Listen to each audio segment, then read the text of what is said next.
13వ అధ్యాయము 45, 46 చదవండి. మత్తయి సువార్త 13, 45, 46. మంచి ముత్యములను కొన వెతుకుచున్న వర్తకుని పోలి ఉన్నది. అతడు అమూల్యమైన ఒక ముత్యమును కనుగొని పోయి తనకు కలిగినదంతయు అమ్మి దానిని కొనును. ఇక చాలండి, తలలు పైకెత్తే నేను మీకు వివరిస్తాను. అక్కడ చాలా రెండు వచనాలు ఉన్నాయి. అక్కడ ఎన్ని వచనాలు ఉన్నాయి? అక్కడ ఇంకెక్కువ లేదు దాని గురించి. ఆ 2 మాటలు ఉన్నాయి. ఆ 2 మాటలు ఇంత ఆంతర్యం ఉంది. ఎంత? చాలా ఆంతర్యం ఉంది. నేను మీకు వివరిస్తాను. ఇంకా బైబిల్ చూడొద్దు, మీరు నా వైపు చూడండి.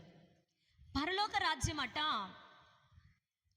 మంచి ముత్యములను కొనుక్కోవడానికి వెళ్తున్న వర్తకుణ్ణి పోలి ఉన్నది. పరలోక రాజ్యం దేనితో పోలుస్తున్నాడు దేవుడు?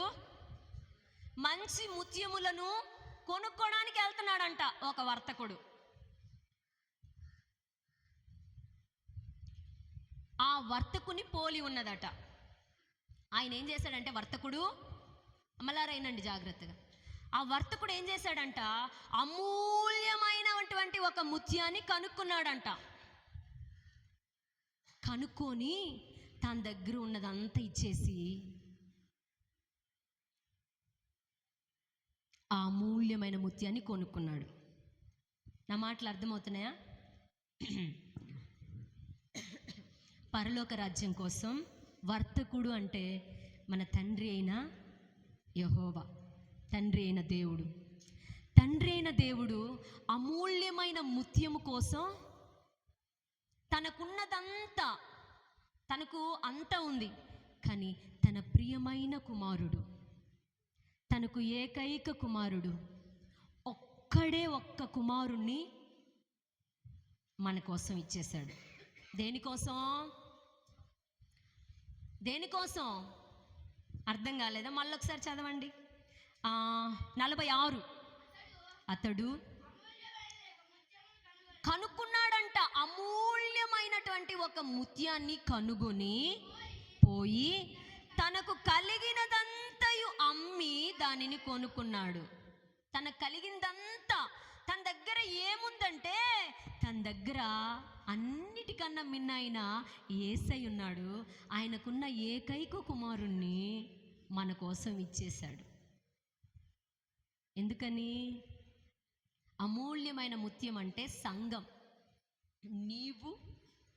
నీవు ఇక్కడున్న మీరు నేను, మనమందరి కోసము మన దేవుడు సాక్రిఫై చేశాడు తన కుమారుణ్ణి. అంటే త్యాగం, బలైపోయాడు. ఈ అమూల్యమైన ముత్యాన్ని దేంతో పోల్చాడు? ఎక్కడ తీసుకెళ్ళాలి ఇప్పుడు అమూల్యమైన ముత్యాన్ని? ఈ వర్తకుడు తండ్రి ఆ ముత్యాన్ని పరలోక రాజ్యానికి తీసుకెళ్ళిపోవాలి. అందుకే కుమారుని ఇచ్చేశారు. ఈ అంతరే మాకేం చెప్తున్నా అమ్మా అంటున్నారేమో మీరు. ఈరోజు నేను నువ్వు బతికున్నాము,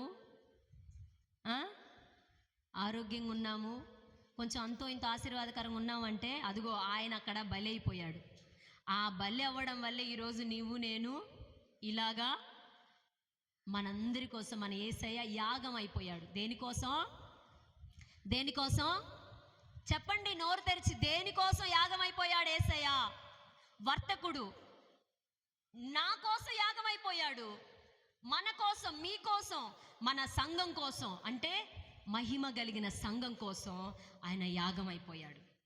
ఈరోజు నేను మీకు చెప్పాలనుకున్న మాట ఏంటంటే, అమూల్యమైన ముత్యం కోసం ఆయన వస్తున్నాడు. అమూల్యమైన ముత్యం కోసం నీవు నేను ముత్యంలాగుంటే తీసుకొని వెళ్ళిపోతాడు పరలోక రాజ్యానికి. అయితే మనం ఎలా మారాలి? ఆయనను సాక్రిఫై చేసింది ఎందుకంటే అమూల్యమైన ముత్యంగా మారతామని. ఈరోజు ఇక్కడున్న మనమందరం ముత్యాలమేనా? అమూల్యమైన ముత్యాలమేనా? అబ్రహాం అంటాడు, ఆ మాట నేను చదివిస్తాను, త్వరగా చదివిస్తాను. మీరు ఎంత స్పీడ్గా చదివితే అంత మేలు, నాకు నా టైం వేస్ట్ అవ్వదు. 18వ అధ్యాయము 27వ వచనం, ఆదికాండం 18:27. ఇదిగో ధూళియు బూడిదయునైనా నేను ప్రభుతో మాటలాడ తెగించుచున్నాను. చాలన్నా.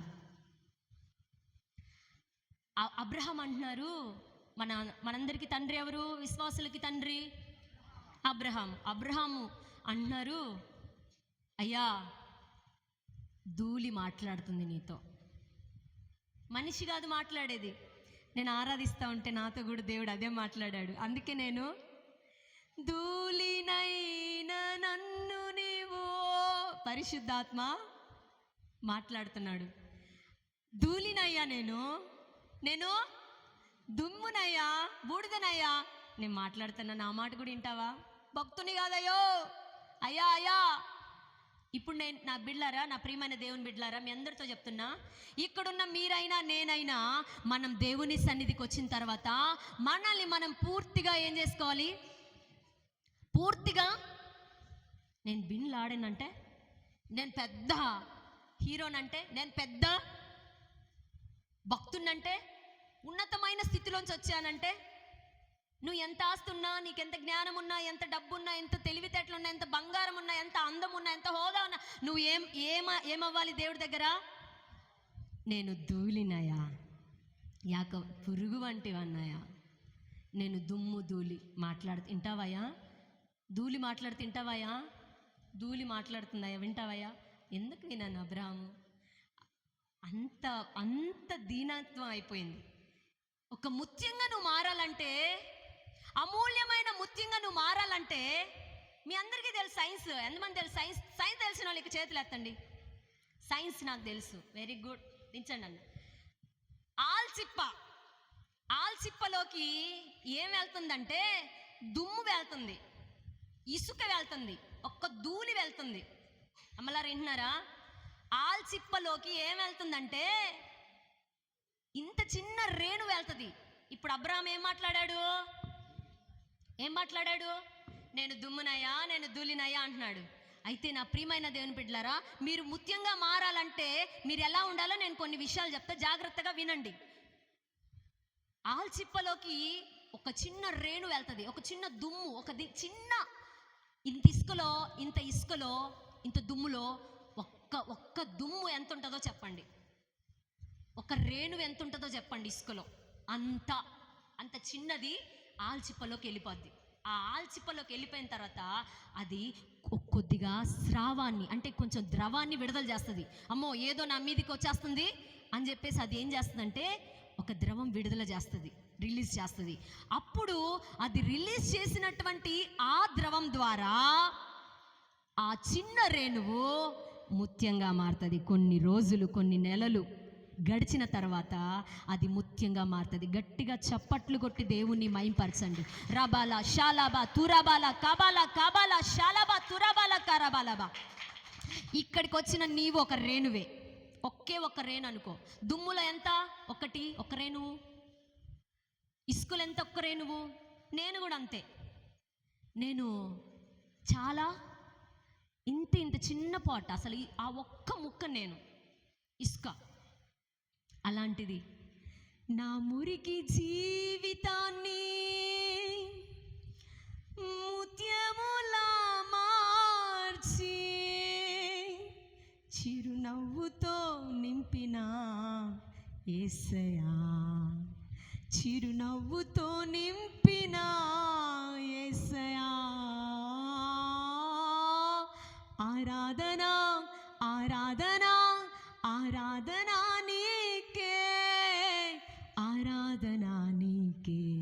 మురికి జీవితం, నా దుమ్ము వంటి జీవితాన్ని, నా ధూళి వంటి జీవితాన్ని ఈరోజు నేను ఇక్కడ నిలబడుతున్నానంటే నేను గొప్పదాన్ని కాదు.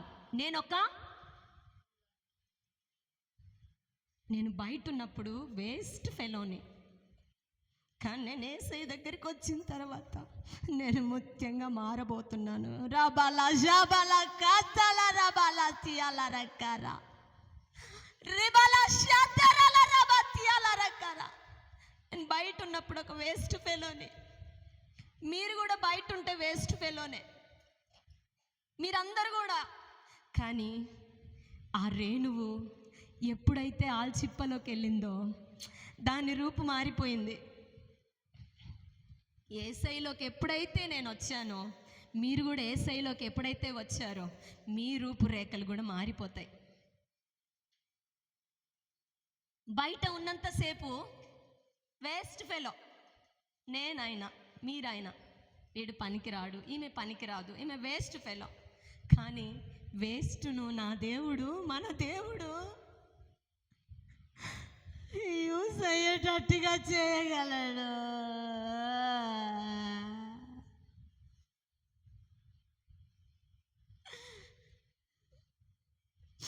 యూస్ అయ్యేటట్లుగా చేయగలడు. డస్ట్బిన్ ఎందులో మంచి ఉంటుందా?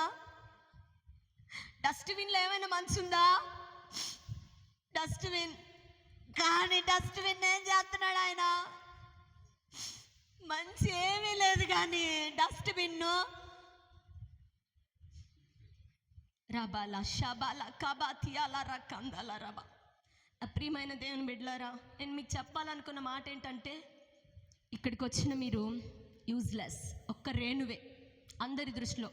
డబ్బు లేదని యూజ్లెస్ అనొచ్చు, ఆస్తి లేదు, అందం లేదు, చేతగా, అన్ని యూజ్లెస్ అన్నీ నువ్వు యూజ్లెస్ అనొచ్చు. అయితే నా ప్రియమైన దేవుని బిడ్డలారా, నేను మీతో చెప్తున్నాను, మీకేం లేకపోయినా, ఎందుకు పనికి రాకపోయినా దేవుడి దగ్గరికి వచ్చేయండి. ఆ రేణువు బయట ఉన్నప్పుడు దాని విలువ యూజ్లెస్. ఆల్చిప్పలోకి వచ్చిన తర్వాత దాని విలువ ముత్యం. గట్టిగా చప్పట్లు కొట్టి దేవుని మైపర్సన్.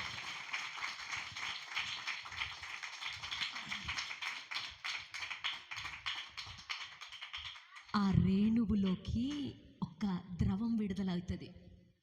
అది దానికి సాదృశ్యంగా పరిశుద్ధాత్ముడు నాతో ఏం చెప్పాడంటే, యేసు రక్తం. యేసు రక్తంతో నువ్వు కప్పబడితే, యేసు రక్తంలో నువ్వు కడగబడితే, యేసు రక్తంలో నువ్వు కడగబడితే ఆ రక్తము నిన్నేం చేస్తుంది? ప్యూర్, మంచి వ్యక్తిత్వం కలిగిన మనిషిగా.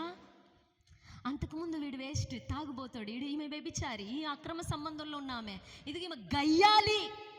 ఏంటి అర్థం ఏంటంటే, గయ్యాలి గంప. కానీ గయ్యాలి గంప దేవుడి చేతులకు వస్తే ముత్యము.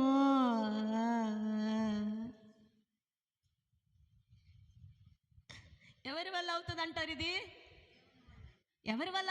నీ వల్ల అవుతుందా? ముత్యంగా మారాలంటే నా వల్ల అవుద్దా? ఎవరి వల్ల అవదు.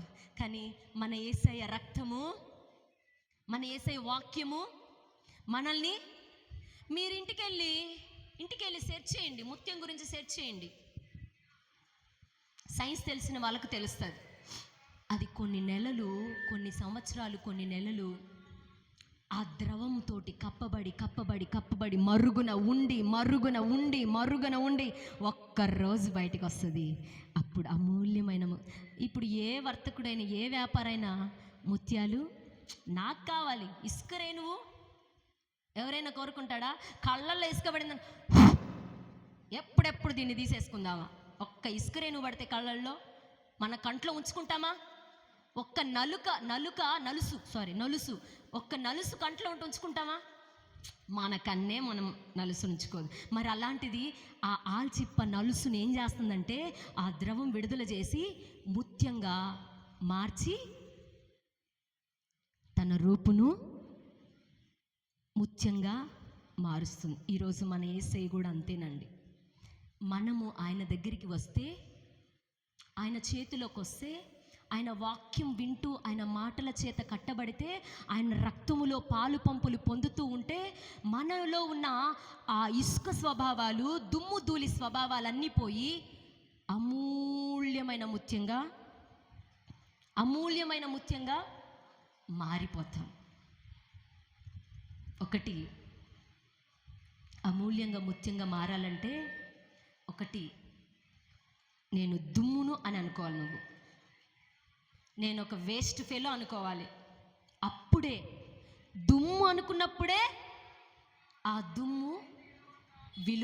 దుమ్ముకు విలువ వస్తుంది. అంటే నేను ఎందుకు ఈ మాట చెప్తున్నానంటే, మన స్వభావం ఏంటో మనకు తెలియాలి. మనం ఏదో పెద్ద తోపులము పెద్ద అనుకుంటే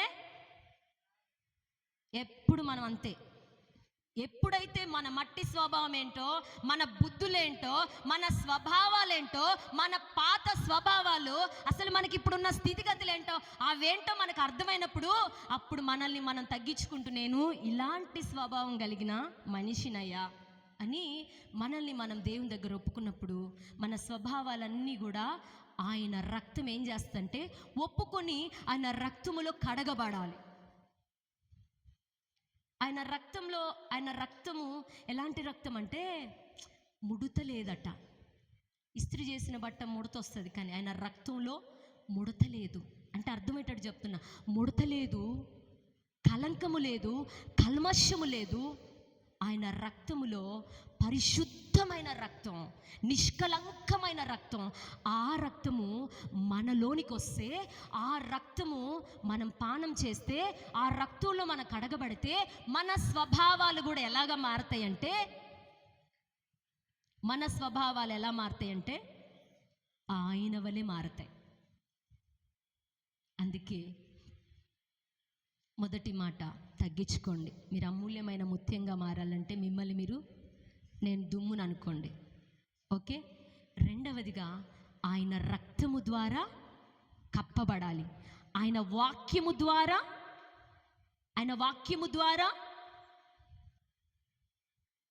కప్పబడాలి. ఇంకో మాట చెప్పి ముందుకెళ్తాను. అదే మత్తయి సువార్త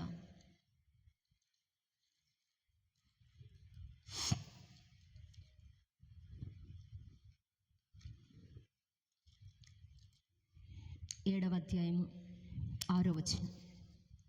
మత్తయి సువార్త 7:6.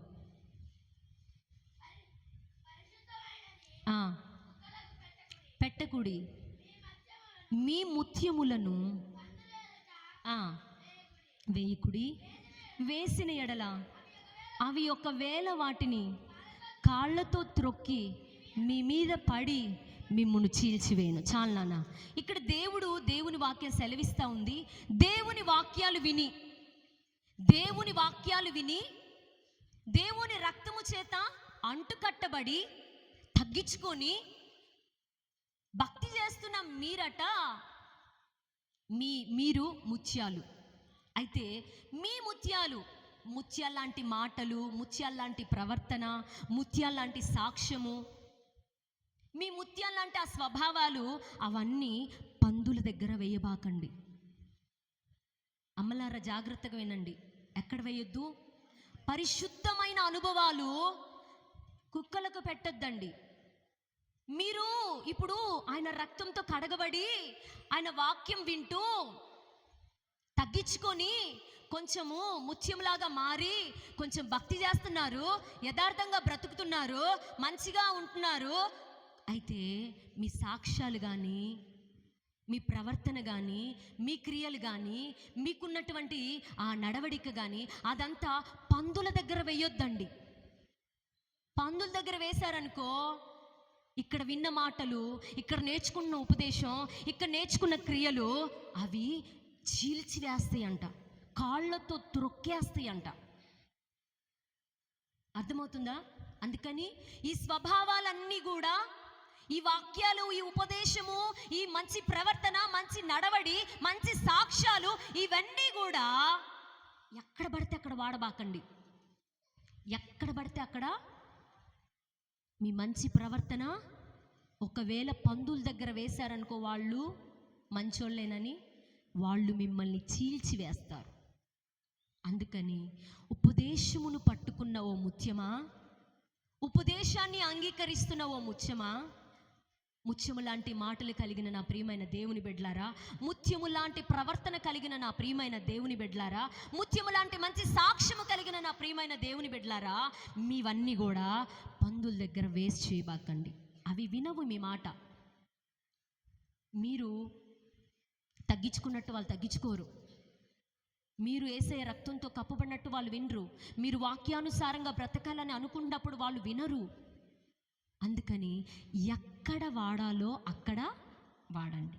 అప్పుడే మీ ముత్యాలు విలువ కలిగిన ముత్యాలుగా మీరు మారుతారు. ఇంకో మాట చెప్పి నేను ముగిచ్చేస్తానండి.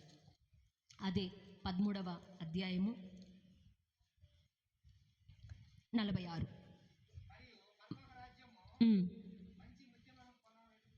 వెతుకుచున్నా వర్తకుని పోలి ఉన్నది. అతడు అమూల్యమైన ఒక ముత్యమును కనుగొని తను కలిగినదంతయు అమ్మి దానిని కొనును. హల్లెలూయా. మన ప్రభు అయిన యేసయ్య ముత్యం కోసం రక్తం కార్చాడు కదా. మరి నీవు ముత్యంగా, అమూల్యమైన ముత్యంగా మారాలంటే నువ్వు కూడా కొన్ని సాక్రిఫై చేసుకోవాలి. వర్తకుడు తనకున్నదంతా దేవునికి, వర్తకుడి దగ్గర ఏముందంటే ప్రియమైన కుమారుడు ఉన్నాడు. కుమారుని మనకిచ్చేశాడు. ఇవ్వబట్టే ఆ రక్తమే ఈరోజు మనల్ని ఏం చేసింది? బూతులు తిడుతున్న నిన్ను, అబద్ధాలు ఆడుతున్న నిన్ను, దొంగతనాలు చేస్తున్న నిన్ను, పాపం చేస్తున్న నిన్ను, లేకపోతే లోకంలో ఉన్న నిన్ను మంచి మార్గంలోకి తీసుకొచ్చింది ఆ రక్తం. మరి ఆ రక్తం అంతగా చేస్తే మరి నీవు కూడా కొన్ని సాక్రిఫై చేసుకోవా? ముత్యంగా మారాలంటే మీరు కూడా కొన్ని చెప్పాలి నోరు తెరిచి. కొన్ని విడిచిపెట్టేటివి విడిచిపెట్టలేనివి ఉన్నా విడిపించావు నన్ను. విడిచిపెట్టలేనివి ఇంకా మన శరీరంలో ఏమున్నాయి? ప్రియమైన కుమారుడే దేవుడి కోసం వదులుకోలేవా? అసలు నువ్వు దేవుడి కోసం ఏం వదులుకున్నావు అడిగితే ఏం చెప్తారు మీరు? చెప్పండి.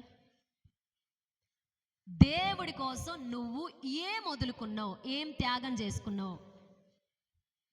ఏం త్యాగం చేసావు? దేవుడి కోసం నువ్వు ఏం వదులుకున్నావు? ఉందా? ఆన్సర్ ఉందా? సమయాన్ని త్యాగం చేస్తున్నావా? డబ్బును త్యాగం చేస్తున్నావా? నీకున్నటువంటి పరపతి, హోదాను త్యాగం చేస్తున్నావా దేవుని కోసం? నీకున్నటువంటి నీకు ఇష్టమైనవి, నీకు నచ్చినవి త్యాగం చేస్తున్నావా ఏమైనా?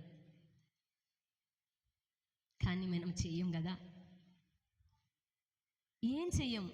కనీసం సరే దేవుడి కోసం ఏదైనా ఒకటి చేద్దామంటే మన మనసు ఏం చెప్తుంది? దేవుడి కోసం ఏదైనా చేద్దామంటే ఏం చెప్తుంది? ఈ 10 రూపాయలు ఉంటే 4 సార్లు తినొచ్చు నువ్వు అని చెప్తుంది.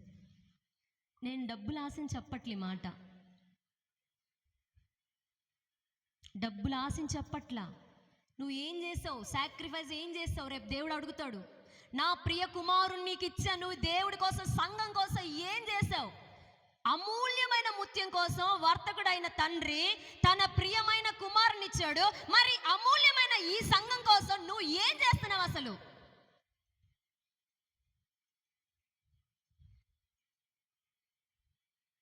ఆయన కోసం ఏమైనా చేస్తున్నావా? సంవత్సరం వెలగల వస్త్రాలు మానుకొని, మిక్కిలి వెలగల వస్త్రాలను మానుకొని, ఏదో తగిన వస్త్రం కొనుక్కుని ఆ డబ్బును పేదలకు ఖర్చు పెడదామా? సంఘానికి ఖర్చు పెడదామా? అట్లా గనక మా నోళ్ళందరూ మిక్కిలి విలువ కలిగిన, వెలగలిగిన వస్త్రాలు మానుకుంటే ఈ పాటికి ఎప్పుడో అన్నీ అయిపోయేటి. సాక్రిఫైస్ అసలు ఏం చేసుకున్నావు నువ్వు? దేవుడి కోసం నేను సమర్పించుకున్నానమ్మా అంటారు కొంతమంది. నీకు ప్రేరేపిస్తే సమర్పించుకో. ఏం చేసావు? నేను కమ్మలను వదలలేను. ఒక్క ఆమె చెప్తుంది దేవుడి కోసం నేను గోర్ల రంగు సమర్పించు. గోర్ల రంగు ఎవరికి కావాలా? నీ గోరింటాకలు ఎవరికి కావాలా? అది ఆ సమర్పణ. నాకు ఒక్కటి చంపకేసి పీకాలనిపిస్తుంది. నిజం అండి. గోర్ల రంగంట, గోరింటాకంట, అద్దా సమర్పణ. అదంటండి, నేను 200 రూపాయలు నెయిల్ పాలిష్ వాడేదాన్ని, ఇప్పుడు దేవుడు నన్ను వద్దన్నాడు అందుకని. అదంటండి సమర్పణ అంటే. అసలు ఇంకా సమర్పణ అంటే తెలియట్లేదండి. ఏం చేస్తాను సమర్పణ? ఆలోచించుకొని ఇంటికి పోయి, ప్రియమైన కుమారుణ్ణి నేను మీకు ఇది ఇవ్వు, అది ఇవ్వు, ఇది ఏం చెప్పను. నేను ఎవరిని ఈ రోజు వరకు 11 సంవత్సరాలు ఈ సేవలో, ఈ రోజు వరకు నేను ఆకలితో ఉన్నాను ఎవరితో చెప్పానా? పాస్టర్ గారైనా నేనైనా చెప్పానా? కానీ నా ప్రియమైన దేవుని బిడ్డలారా, మీరిచ్చిన ప్రతి రూపాయ నేను, దైవజనుడు పాస్టర్ గారు చాలా జాగ్రత్తగా వాడుతున్నా.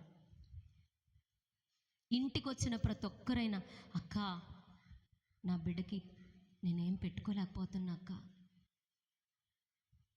ఒట్టి చేతులతో పంపబుద్ధి కాదు, నా బిడ్డకి నేనేం పెట్టుకోలేకపోతున్నా అక్క, పాస్టర్ గారు ప్రార్థన చేస్తాను, సైగ చేస్తా ఏమండి అంట. నేను గండ్రాలని చెప్పట్లా, ఏదో నేను ఎలగబెట్టని చెప్పట్లా. ఏం చేస్తున్నావు? నీ దగ్గరకు వచ్చిన డబ్బు నువ్వేం చేస్తున్నావు? సాక్రిఫైస్. అక్క ప్యాంపర్లు కొనుక్కోలేకపోతున్నా అక్క, దొంగతనం చేసి నా బిడ్డకు ప్యాంపర్లు తెచ్చుకుంటున్నా అక్క, కడుపు రగిలిపోయింది నాకు. లోపల దాచిన 1000 బయటికి రావాలి. వస్తున్నాయా అట్లాంటి మాటలు? చెవునన్నప్పుడు వస్తున్నాయా? బిడ్డల కోసం దాచిన 5000 బయటకు వస్తున్నాయా? వస్తూనే రావట్లేదా?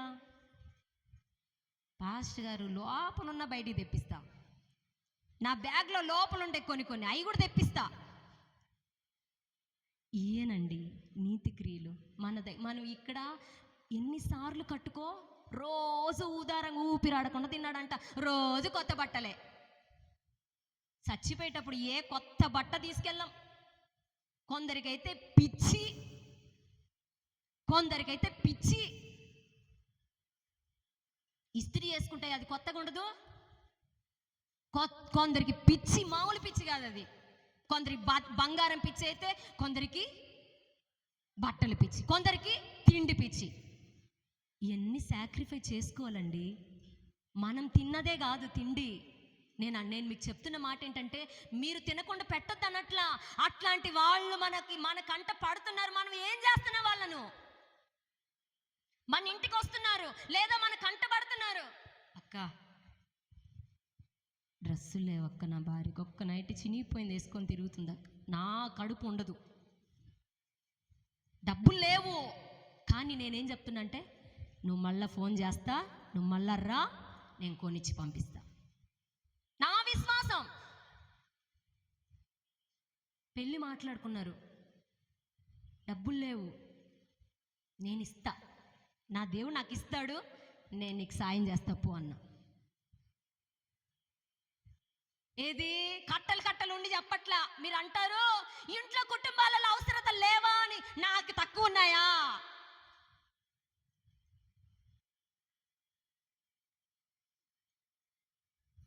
నాకేమైనా తక్కువ ఉన్నాయా?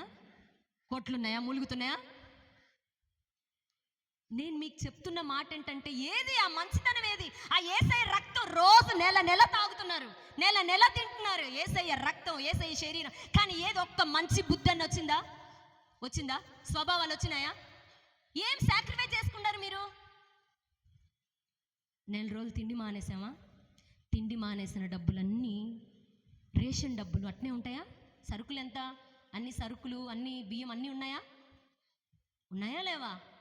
అవన్నీ మిగిలిన డబ్బులు ఏం చేయాలి? 4 రోజులు తిండి తినకుండా సరుకులన్నీ అబ్బా మిగిలినాయి, వచ్చే నెల వాడుకోవచ్చు. ఏం చేయాలి? అవన్నీ మర్యాదగా అన్నీ కూడబెట్టి తీసుకెళ్ళి దేవుని పేరట సహాయం చేయాలి. ఇవ్వండి నీతి క్రియలు. చచ్చిపోతే తబిత, 'ఆమె కోట్లున్నాము కాదు, మిషన్ కుట్టే ఆమె, తబిత చచ్చిపోతే ఒక్కొక్కరు అంగీకి తెచ్చి చూపిస్తున్నారు. అంగి అందరికి అంగీలు కుట్టించిందంట, అంగీలు కుట్టించిందంట. అప్పుడు ఆమె పేతురు అది అబ్బా బ్రతికుంటే ఇట్లాంటి వాళ్ళకి చాలా మందికి ఉపయోగపడుతుంది, ఈమె చచ్చిపోకూడదు, ఇంకొద్ది రోజులు బతకాలని పేతురు గారు గద్దించి ప్రార్థన చేసి ఆమెను బ్రతికిచ్చి వాళ్ళకి సజీవురాలుగా అప్పగిస్తున్నాడు.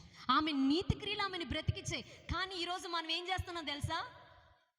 మన సమాజాన్ని పట్టించుకోవట్లా. కనీసం మన రక్త సంబంధికులు ఎవరైనా దీనస్థితిలో ఉంటే వాళ్ళని పైకి లేపుదామా? అన్నదమ్ములలో దీనస్థితిలో ఉంటే పైకి లేపరు. అక్క చెల్లెల్లో దీనస్థితిలో ఉంటే పైకి లేపరు. ఇరుగు పొరుగున ఆకలితో ఉంటే ఇదిగోమ్మా అని లేపరు. మన భక్తి ఎందుకు? ఇంకా అన్యులు అంటారు మనల్ని చూసి, చాలా మంది మాట్లాడుతున్నారు, పేరుకే వాళ్ళు క్రైస్తవులు కానీ యేసయ్య బుద్ధి వాళ్ళలో లేదు, యేసయ్య బుద్ధి యేసయ్య స్వభావం వాళ్ళలో లేదు, వాళ్ళు ఊరికే నటన చేస్తున్నారు అంతే అంటారు మనల్ని, ఎంతసేపు మనం మారకపోతే. కానీ ఈ హృదయాలు అనేవి విశాలత రావు. హృదయాలు విశాలపరచుకోవాలి. అందుకే సాక్రిఫైస్ అవ్వాలి. ఏం సాక్రిఫైస్ చేస్తావు నువ్వు? దేవుని కోసం ఏం చేస్తావు? ఆడ కూర్చున్నాడు ఆయన. ఎక్కడా?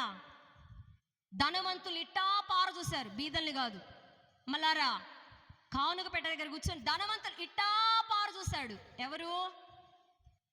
ఎవరు? పేదల్ని కాదు. పేదల్ని చూశాడా? ఎవరిని చూశాడు? పార చూశాడు. ఇట్టా పార చూశాడు. పార చూస్తే అప్పుడు ధనవంతులతో, ఈ బీద విధవరాలు మీ ధనవంతులందరికంటే ఎక్కువగా వేసా. నీకేం పని అయ్యా కానుక పెట్ట దగ్గర కూర్చోడానికి? నీకేం పని అంటే అది కూడా చూస్తాడు. అది కూడా చూస్తాడు. మరి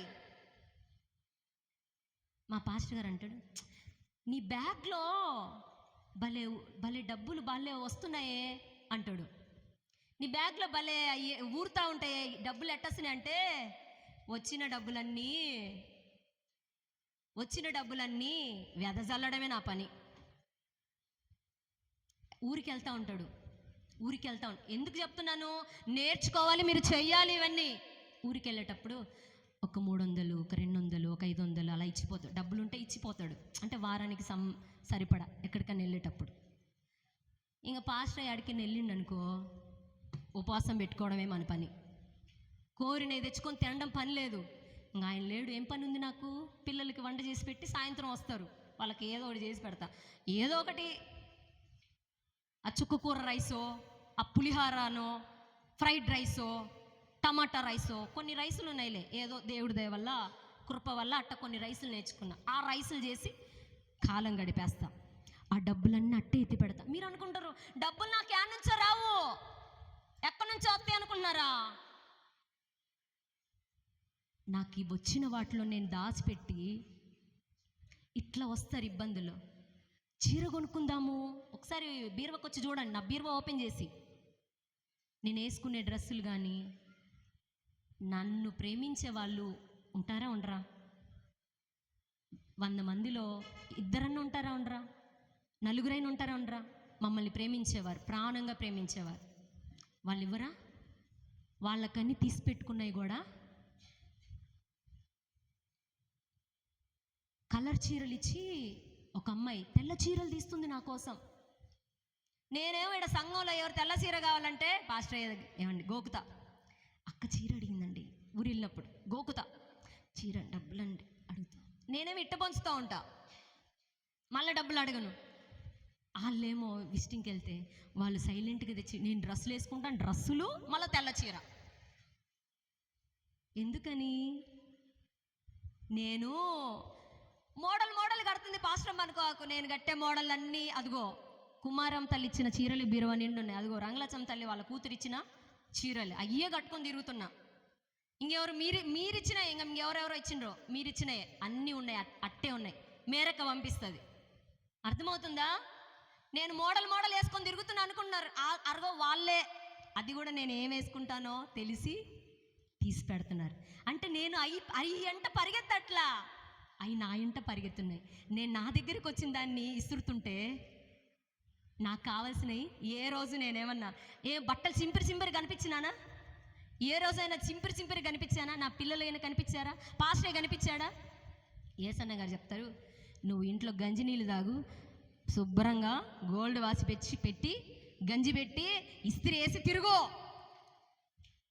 నువ్వు ఇంట్లో పొయ్యి మండుతూ ఉండాలి, ఏది నీళ్ళు ఆవిరి వస్తూ ఉండాలి బయట. ఏ రోజైనా సింపిరి బట్టలతో కనిపరాలేదు కదా.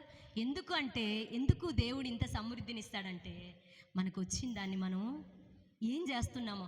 కానీ దేవుని నమ్ముకున్న పిల్లలకి ఇది లేదు, ఈ సాక్రిఫైస్ లేదు. ప్రియమైన కుమారుడు సంఘం కోసం, అమూల్యమైన ముత్యం కోసం తండ్రి కుమారుణ్ణి ఇస్తే, కానీ మనము ఈ సంఘం కోసం ఏం చేయలేకపోతున్నాం, నిలబడలేకపోతున్నాం. కానీ నువ్వు సంఘంలో ఒక సభ్యుడివైతే నువ్వు సంఘం కోసం ఏమైనా చేయాలి. సంఘంలో నువ్వు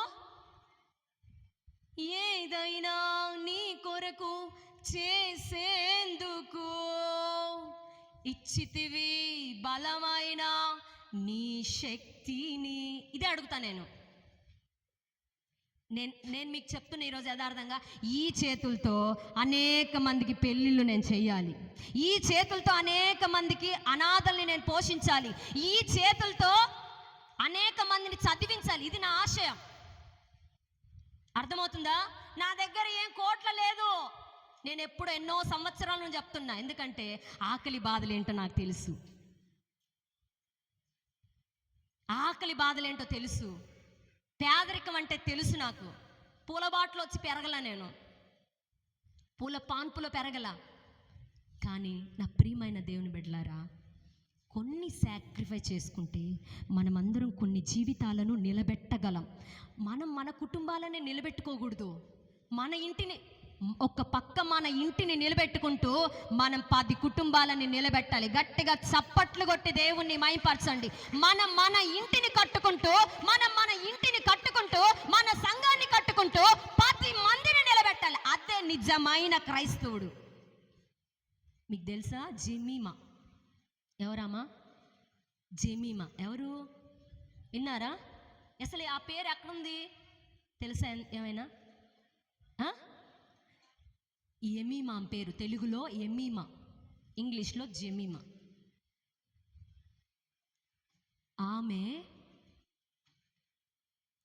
ఆమె వంతు వచ్చేటప్పుడు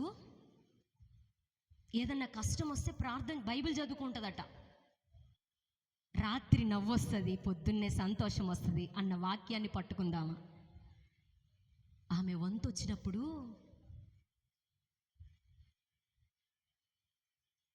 ఆమె ఎన్ని రన్స్ పరుగులు తీయాలో అన్ని రన్స్ పరుగులు తీసింది, మొత్తం ఆస్ట్రేలియాని ఓడిచ్చేసింది. ఈరోజు నా ప్రియమైన దేవుని బిడ్డలారా, జెమీమాకు వంతు వచ్చింది, నీ కొంత రాదా? నీ కొంత వచ్చిందా రాదా? వచ్చిందా? ఆల్రెడీ వచ్చేసిందా లేకపోతే ఇంకా రావాలా?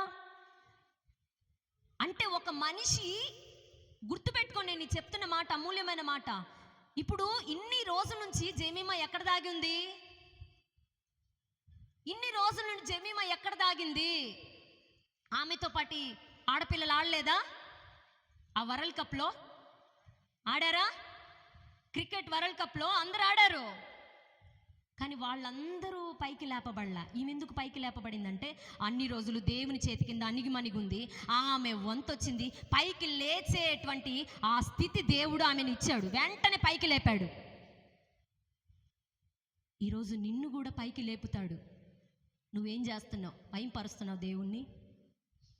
ఈరోజు చాలామంది చేసేటువంటి మిస్టేక్ ఏంటో, ఒక్కనొక రైట్ టైం అందరికి వస్తుంది, ఆశీర్వదించే టైము అందరికీ వస్తుంది. ఒక్క అరుణకే కాదు, ఒక్క కుమారం తల్లికే కాదు, ఇక్కడున్న వాళ్ళందరూ ఎవరైనా సరే ఆశీర్వాదకరంగా ఉండడానికి వాళ్ళొక్కళ్ళే కాదు, నువ్వు కూడా ఆయన సొత్తువే, ఆయన బిడ్డవే. అయితే నీకు కూడా ఒక టైం వస్తుంది. ఆ టైంలో నువ్వేం చేయాలంటే ఆ టైం వరకు ఏం చేయాలి? ఆ ఇసుక రేణులాగా అణిగి ఉంటే ఒకానొక టైం వస్తుంది, నిన్ను పైకి లేపుతాడు. పైకి లేచిన తర్వాత నువ్వేం చేస్తున్నావు? ప్రశ్న అది. పైకి లేచి నిలబడిన తర్వాత నువ్వేం చేస్తున్నావు? మీరేం చేస్తున్నారు? నేనే నిలబడతా పైకి లేచి. ఎవరినో ఎందుకు నిలబడతా? నా పిల్లోడు, నా భార్య, నా పిల్లలు, వాళ్ళనే నిలబడతా. ఎవరినో ఎందుకు నిలబడతా? నాకేమి, నా ఇల్లు చూసుకోవద్దా? స్వార్థపరులు ఎక్కువ, సెల్ఫిష్. ప్రతి ఒక్కరిని దేవుడు పైకి లేపుతాడు. గుర్తుపెట్టుకోండి, రాసి పెట్టుకోండి. ప్రతి మనిషిని దేవుడు ఒక టైం వస్తుంది పైకి లేపుతాడు. లేపినప్పుడు నువ్వు ఏం చేస్తున్నావు? ఆశీర్వదించిన తర్వాత నువ్వు ఏం చేస్తున్నావు? అది ప్రశ్న. 5 తలాంతులు ఇచ్చాడు. ఏం చేస్తున్నావు? నీ కోసమే ఖర్చు చేసుకుంటున్నావా? 2 ఇస్తాడు, 1 ఇస్తాడు. అయ్యా, భూమిలో తవ్వి నువ్వు విత్తని చోట పంటను నువ్వు విత్తవు పెట్టవు అనే వస్తావయ్యా. నువ్వేం విత్తావు? నేను విత్తాలా, నీకు ఇవ్వాలా అంటాడు. నా ప్రియమైన దేవుని బిడ్డలారా, ఈరోజు నేను ఎందుకు ఈ మాట చెప్తానంటే, సాక్రిఫైస్ చేసుకోవాలి. కుటుంబం కోసం సాక్రిఫైస్ అవ్వాలి. నీ ప్రాంతం కోసం నువ్వు సాక్రిఫైస్ అవ్వాలి. నీ రక్త సంబంధికుల కోసం సాక్రిఫైస్ అవ్వాలి. నీ సంఘం కోసం నువ్వు సాక్రిఫైస్ అవ్వాలి. టోటల్గా నీ దేశం కోసం నువ్వు సాక్రిఫైస్ అవ్వాలి. ఈ భారతదేశంలో పుట్టిన నీవు, భారతదేశం పరువు నిలబడాలని ఆమె గెలిచిన తర్వాత, జెమీమా గెలిచిన తర్వాత ఆ కిందనే మోకాళ్ళుని పిచ్ అంటారు, ఏమంటారు? పిచ్. ఆ పిచ్ దగ్గర ఇలాగే మోకాళ్ళ మీద పడిపోద్ది, ఏడుస్తుంది. గెలిచిన తర్వాత ఆ పిచ్ దగ్గర చూడండి, నిదానంగా చూసి మోకాళ్ళు ఇట్లా పెట్టి గుండెలు బాదుకొని ఏడుస్తుంది. గుండెలు బాదుకొని ఏడుస్తుంది. ఎందుకు? నన్ను గెలిపించావయ్యా నువ్వే. మోకరించేసింది. నువ్వు గెలిచిన తర్వాత నీ దేవుడు నీకు గుర్తున్నాడా? ఓడినప్పుడే గుర్తు, గెలిస్తే గుర్తుండదు. ఎంతమందికి నువ్వు సాక్ష్యం చెప్పాలో గెలిచిన తర్వాత, నువ్వు ఆశీర్వదించబడిన తర్వాత నువ్వు ఎంతమందికి సాక్షిగా నిలబడాలో, దీవించబడిన తర్వాత ఎంతమందికి నువ్వు సాక్ష్యం చెప్పాలో. ఇంకా కొంతమంది ఇక్కడ ఇంకా రాలేదక్క, పాస్టర్ అమ్మ ఇంకా రాలేదు ఆశీర్వాదం. డోంట్ వరీ, భయపడొద్దండి. నీకు వస్తుంది ఒకరోజు. నీ రోజు కూడా ఒక రోజు ఉంది, దగ్గరే. అప్పుడు దాకా నేను ఇసుకరేణుని, దుమ్ముని, ధూళిని అనుకుంటా అన్న చేతిలో ఉండు. ఒక రైట్ టైం వస్తుంది, పైకి లేపుతాడు. అప్పుడు కొన్ని సాక్రిఫైస్ చేసుకొని దేవునికి మహిమ తీసుకొని రండి. ఈ కొద్ది మాటలు దేవుడు మీ వినికిడిలో ఆశీర్వదించును గాక. ఆమేన్. తల్లు వంచండి, మోకరించండి. ఒక చిన్న ప్రార్థన చేసుకొని పునరుద్ధానపు ఆరాధనని